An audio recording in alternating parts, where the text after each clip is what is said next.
No dejes que la amargura te gane. La amargura es ese estado de frustración y tristeza en el que a veces caemos cuando sufrimos una desilusión, o cuando sucede algo trágico en nuestras vidas, o cuando las cosas en nuestra vida no marchan como quisiéramos y no vemos la salida a nuestros problemas. La amargura por sí misma no es mala si podemos manejarla apropiadamente. Todos podemos caer en un estado momentáneo de amargura, pero cuando ésta toma el control de nuestra vida puede llevarnos a la ruina. El libro de Hebreos nos advierte. Hebreos 12:15. Mirad bien que ninguno deje de alcanzar la gracia de Dios, que ninguna raíz de amargura brote y cause estorbo, y que por ella muchos sean contaminados. Cuando dejamos que la amargura eche raíces en nuestra mente y corazón, ésta comienza a crecer y no solo nos contamina a nosotros, sino que contamina a nuestro entorno. Cuando alguien vive amargado, tiende a amargar a los demás, y por eso mismo también tiende a alejar a la gente de sí mismo, porque a la persona alegre y bendecida no le gusta estar en compañía de un amargado. La amargura por lo general viene acompañada de otras cualidades poco deseables. Efesios 4:31 y 32 nos dice: quítese de vosotros toda amargura, enojo, ira, gritos y calumnia junto con toda maldad. Más bien, sed bondadosos y misericordiosos los unos con los otros, perdonándoos unos a otros, como Dios también os perdonó a vosotros en Cristo. Una persona amargada en su corazón se vuelve más irritable, más iracunda, le cuesta perdonar y tiende a reaccionar más rápidamente con violencia, con ira, con calumnia. Este tipo de conducta realmente desgasta a las personas, no solo daña a la persona que está amargada, sino que daña a los que la rodean. No está mal enojarse en determinadas circunstancias, pero cuando hay amargura, el enojo muchas veces se convierte en pecado, y contra esto nos advierte el apóstol Pablo unos versículos antes, en Efesios 4:26, dice: enojaos, pero no pequéis, no se ponga el sol sobre vuestro enojo. Que no se ponga el sol sobre vuestro enojo significa que el enojo no debería durar hasta el día siguiente. Es una forma metafórica de decir que no debemos guardar rencor sobre el mal que nos han hecho. Esto no quiere decir que si alguien nos hizo daño vamos a tratarlo como si no hubiera pasado nada.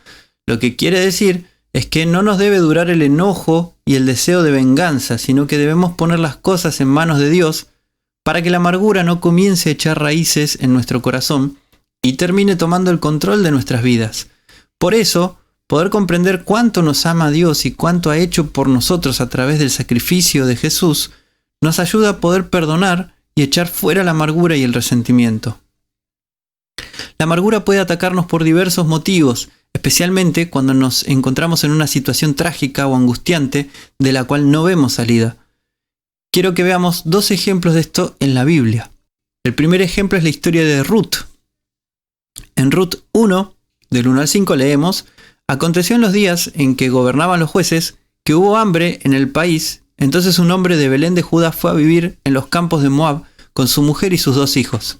El nombre de aquel hombre era Elimelec, el nombre de su mujer era Noemí, y los nombres de sus 2 hijos eran Mahlón y Kelión.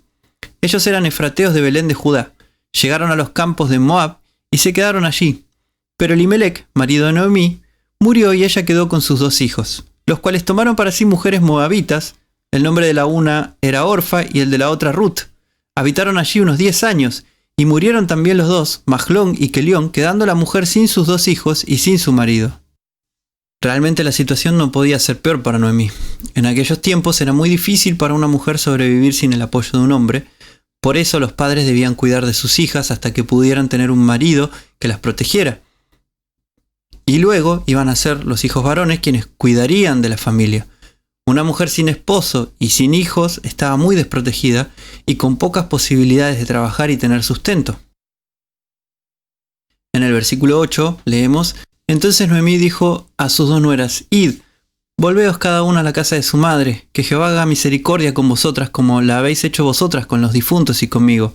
Jehová os conceda hallar descanso cada una en la casa de su marido. Luego las besó y ellas alzaron su voz y lloraron. Y le dijeron: ciertamente nosotras volveremos contigo a tu pueblo.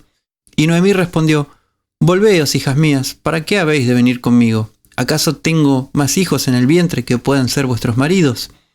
Volveos, hijas mías, idos, porque yo ya soy demasiado vieja para tener marido. Aunque dijera que tengo esperanza, y si esta noche yo tuviera marido y aún diese a luz hijos, ¿Esperaríais vosotras hasta que crecieran? ¿Habríais de quedaros sin casar por causa de ellos? No, hijas mías, mi amargura es mayor que la vuestra, porque la mano de Jehová se ha levantado contra mí. Entonces ellas, alzando su voz, lloraron otra vez. Luego Orfa besó a su suegra, pero Ruth se quedó con ella. Es muy común que ante un hecho trágico una persona culpe a Dios por la desgracia. Noemí estaba en amargura y así habló, pero no es que Dios haya producido estas desgracias. Después lo que Noemí dice a sus nueras era razonable. ¿Para qué se iban a quedar con ellas si ella ya no tenía posibilidad de darles marido? Pero Ruth prefirió acompañar a Noemí. En el versículo 15 leemos: Noemí le dijo: «He aquí tu cuñada se ha vuelto a su pueblo y a sus dioses. Vuélvete tú tras ella». Pero Ruth respondió: «No me ruegues que te deje y que me aparte de ti, porque a donde quiera que tú vayas yo iré, y donde quiera que tú vivas yo viviré. Tu pueblo será mi pueblo, y tu Dios será mi Dios. Donde tú mueras yo moriré, y allí seré sepultada. Así me haga Jehová y aún me añada, que solo la muerte hará separación entre tú y yo». Tremendas palabras de Ruth. Dice: tu Dios será mi Dios. A pesar de haber nacido y sido criada en un pueblo pagano, Ruth evidentemente había llegado a convencerse de que el Dios de Noemí era el Dios verdadero, y por su fe se mantuvo también fiel a su suegra. Prefirió quedarse con ella al punto de decir: solamente la muerte nos va a separar. Pero Noemí estaba en gran amargura, al punto que decide cambiarse el nombre. En el versículo 20 leemos: «Y ella les respondía: no me llaméis Noemí, llamadme Mara, porque el Todopoderoso ha hecho muy amarga mi vida». La palabra Mara significa amarga. ¿Qué tan amargada tiene que estar una persona para querer que todos la llamen amarga? Imagínense tener una amiga de un nombre Noemí y que al verla le digan: «Hola Noemí», y ella responda: «No, no me llames Noemí, llámame amarga». Bueno, así se sentía Noemí, sentía que Dios le había amargado la vida. El capítulo 2 del libro de Ruth nos cuenta que había un pariente del marido de Noemí, de buena posición, que se llamaba Boaz. Ruth decidió ir al territorio para recoger espigas a sus campos, para ver si la contrataban para trabajar allí, y sucedió que, de casualidad, así entre comillas, el campo donde fue a recoger Ruth era de Boaz, que era este pariente del difunto marido de Noemí. Ruth ese día trabajó incansablemente desde la mañana y causó tal impresión que Boaz le dijo que no vaya a otro campo, que se quede a trabajar ahí, y mandó que se le diera agua y comida. A Boaz le contaron lo que Ruth había hecho por Noemí y dijo a Ruth en el 2:12: «Que Jehová premie tu acción, que tu recompensa sea completa de parte de Jehová, Dios de Israel, ya que has venido a refugiarte bajo sus alas». Bueno, es una linda historia para leerla completa, pero resumiendo, los capítulos siguientes Ruth sigue trabajando para Boaz y Boaz habla con sus criados para darle a Ruth las mejores condiciones de trabajo y le da a Ruth una paga más que generosa. Ruth trabajó hasta terminar el tiempo de siega y luego, bajo el consejo de Noemí, habla con Boaz y él decide tomarla como esposa, y al final sucede lo que nos dice el versículo 4:13. Vamos a leer hasta el 17. Dice: «Boaz tomó a Ruth y ella fue su mujer. Él se unió a ella y Jehová le concedió que concibiera y diera a luz un hijo». Entonces las mujeres decían a Noemí: «Alabado sea Jehová, que hizo que no te faltase hoy un pariente redentor, que su nombre sea celebrado en Israel. Él restaurará tu vida y te sustentará tu vejez, porque tu nuera, que te ama y te es mejor que 7 hijos, lo ha dado a luz». Noemí tomó al niño, lo puso en su seno y fue su ama. Y las vecinas le dieron nombre diciendo: «Un hijo le ha nacido a Noemí», y le pusieron por nombre Obed. Él fue padre de Isaí, padre de David. Impresionante relato. Ruth terminó siendo la abuela de David. Tal fue la bendición que le trajo Ruth a Noemí, que sus amigas decían que era mejor que 7 hijos. Es notable el hecho de que aunque Noemí pidió que la llamen Mara, amarga, en todo el relato del libro de Ruth el escritor la llama Noemí. Esto es porque ella estaba en amargura desde su propia óptica, pero Dios tenía un plan para ella. Dios conocía su corazón. Dios sabía que era una buena persona, que era una persona creyente, que era una persona que lo amaba, y que todo esto era normal porque había sufrido mucho.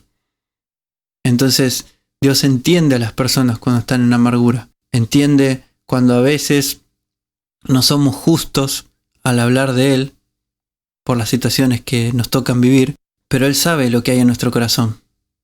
Él ve mucho más profundo nuestras palabras o de nuestros sentimientos del momento.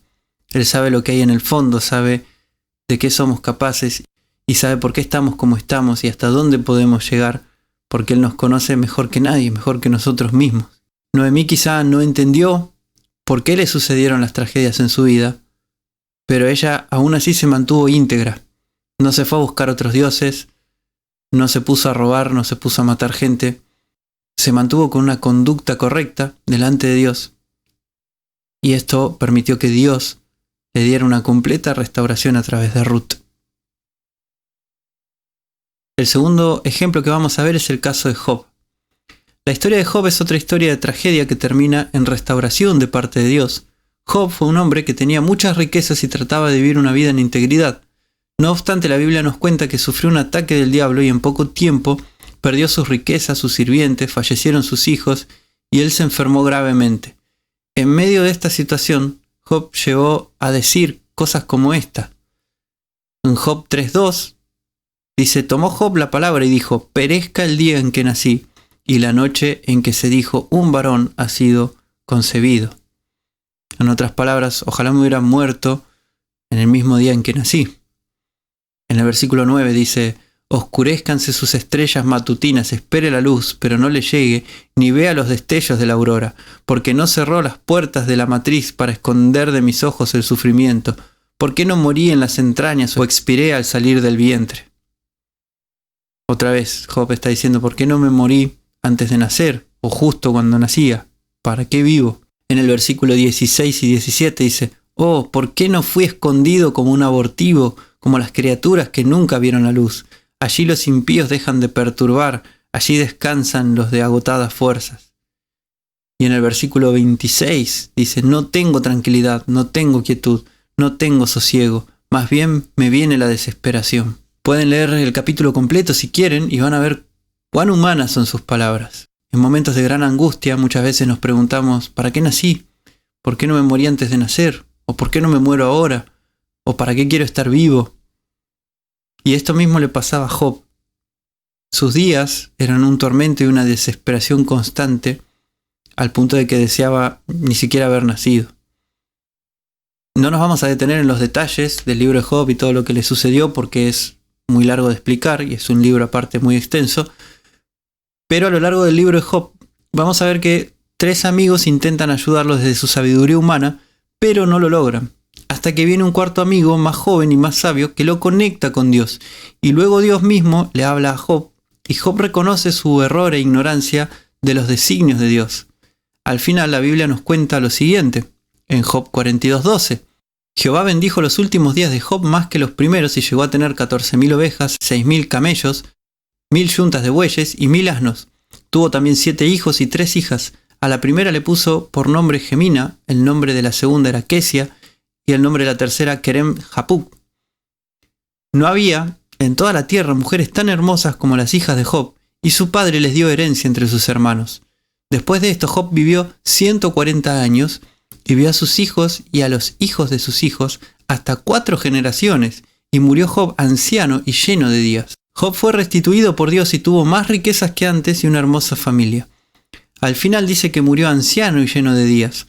Podríamos pensar que es una redundancia, pero la frase lleno de años en realidad tiene el sentido de que fueron años buenos, años de bendición. O sea que no solamente tuvo muchos años, sino que fueron años buenos, llenos de bendición. Como podemos ver, hay veces que desde nuestra perspectiva humana las situaciones parecen desesperantes, fuera de control, sin salida aparente, pero Dios nos da estos ejemplos en la Biblia para mostrarnos que Él está mucho más allá de nuestros problemas, que Él puede restaurar nuestras vidas de modo que ni siquiera lo imaginamos. Ni Job ni Noemí se imaginaron la bendición que tenían por delante. En un momento solo vieron una situación difícil en la vida, en la cual creían que estaban sin escapatoria, y por eso se llenaron de amargura. Pero lo importante es que ellos acudieron a Dios y Dios los restauró. Pero si nosotros dejamos que la amargura nos gane, esta se convierte, como vimos, primero en ira, después en griterío, en calumnia y después en maldad. Si dejamos que la amargura nos gane, empezamos a tomar caminos que no son los caminos de Dios, empezamos a corromper nuestra integridad moral, empezamos a buscar otras fuentes de poder y ahí es donde le impedimos a Dios poder bendecirnos y sacarnos de esa situación difícil. Dios es especialista en restaurar vidas, pero no todo será restaurado en este tiempo. El mundo está bajo maldición y se está corrompiendo día a día. Por eso es que Dios envió a Jesús para que por medio de la fe en Él tengamos vida perpetua en su reino futuro, en el cual ya no habrá más muerte, ni dolor, ni injusticia, ni aflicción. Apocalipsis 21, del 1 al 4 nos dice: vi un cielo nuevo y una tierra nueva, porque el primer cielo y la primera tierra pasaron y el mar ya no existe más. Y yo vi la santa ciudad, la nueva Jerusalén, que descendía del cielo de parte de Dios, preparada como una novia adornada para su esposo. Y oí una gran voz que procedía del trono, diciendo: he aquí el tabernáculo de Dios está con los hombres, y Él habitará con ellos, y ellos serán su pueblo, y Dios mismo estará con ellos como su Dios. Y Dios enjugará toda lágrima de los ojos de ellos, no habrá más muerte, ni habrá más llanto, ni clamor, ni dolor, porque las primeras cosas ya pasaron. Esta es la vida que nos espera como cristianos por haber creído en Jesús como Señor. No todas las situaciones difíciles de la vida van a ser resueltas en esta era, pero tenemos la promesa de que vamos a vivir una era venidera llena de justicia, de amor, de bendición, en la presencia misma de Dios. Con estas promesas en mente, no dejes que la amargura te gane. Confía en Dios.